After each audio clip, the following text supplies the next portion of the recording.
Hi, ako si Iboy, butcher der COK, pobre, pero naning kamot. Karon, ubani ko ninyo mga busing, kay maghatod ko sa akong mga gamit sa akong bagong accommodation. Pero partial pa lang niya akong dalhon, kay napagay daghang mga gamit nga nabilin. Kaya ang exact date sa akong pag-transfer, karon pa man July 1, makamingaw tuod mga busing no.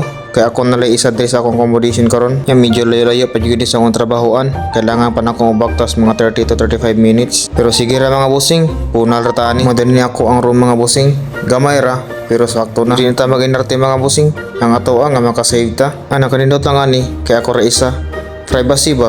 Mga busing na nag-drop na ta sa tong first gamit yung kidala. Para na ako mga busing, gano'n na lang ako. Mag-taxi na lang ko sa panong mga gamit kay napay foam. Mga gamit o ban, maleta, mga kitchen utensils. Kailangan ito mag-taxi.